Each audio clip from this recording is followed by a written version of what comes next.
Irony of ironies. And Brexit is just one massive irony wrapped up in contradictions, wrapped up in just one massive mess. Because here's the thing, the Brexiteers, shall we say, and the Brexit-led government themselves have been overly dismissive of experts to a point where they've gone on national television and national radio and put out columns in national newspapers of disregarding expert warnings. Because here's the thing, you ask all these experts in trade, whatever you want, they've all said the same thing. Brexit is not a good idea. It is going to be bad for the UK. And now what do you do? You've spent 4 years trashing these guys, saying that it's Project Fear, that they, quote, one, as Daniel Hannan said to an actual trade expert, you don't know what you're talking about.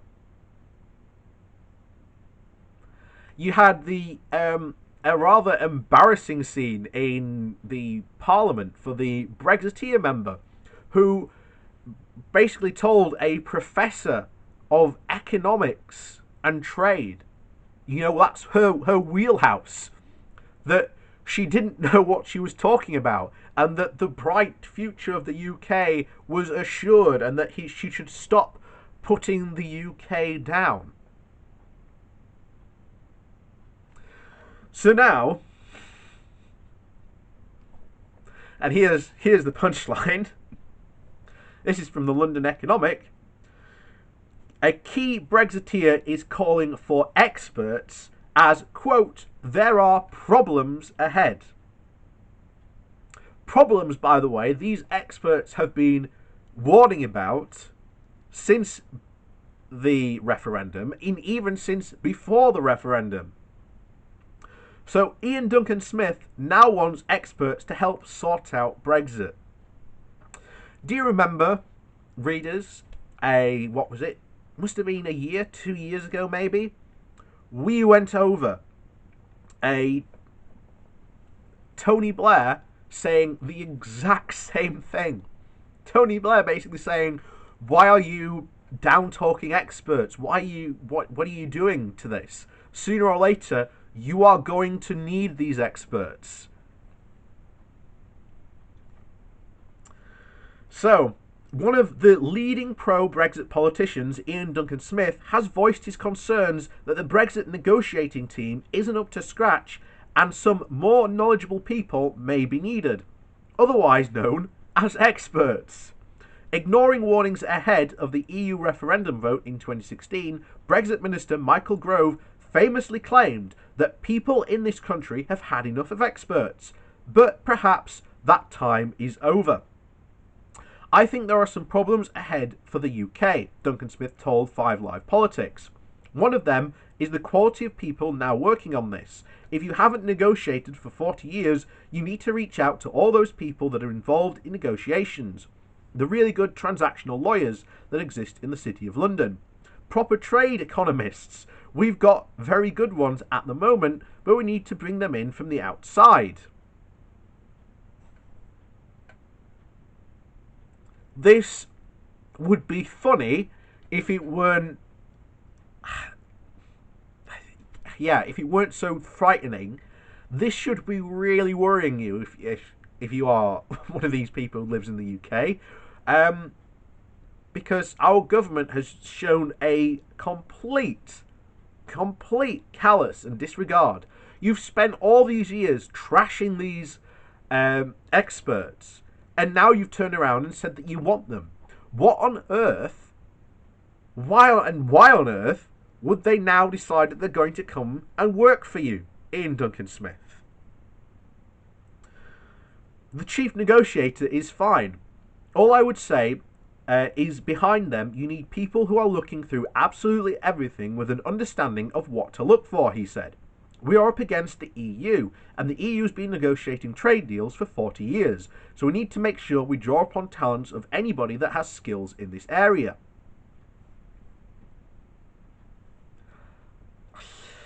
we went over this exact article, what, maybe last year, about how, not even that, we went over this in Brexit. What the hell happens now?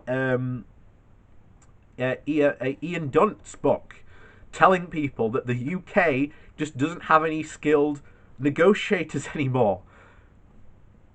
And he said the exact same thing. You spent that entire referendum campaign trashing experts. Why on earth would they decide? Why on earth are you calling for them now? So, meanwhile, France has warned that the UK it will not be blackmailed into accepting a bad post-Brexit trade deal because of Boris Johnson's December 31st deadline.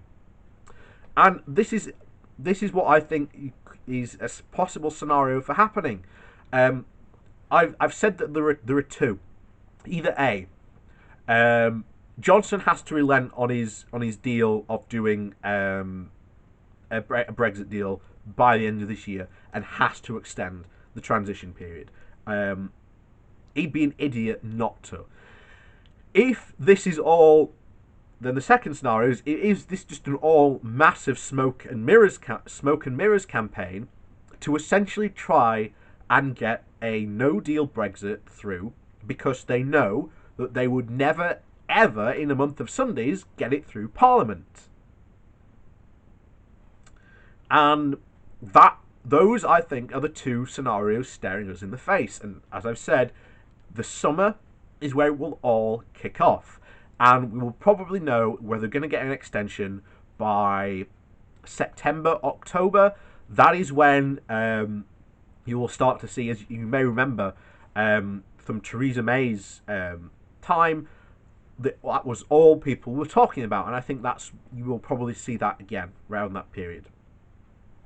So Downing Street insisted that the deadline would remain so that it would, quote, restore our economic and political independence on January 1st. It is a sign that the EU is prepared to take a tough line.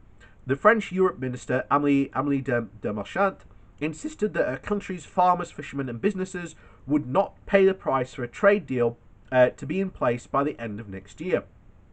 She told a TV station, France 2, this is negotiation. It must be understood by British businesses that we do not want a bad agreement. Almost certainly that we will not sign up to no blackmail.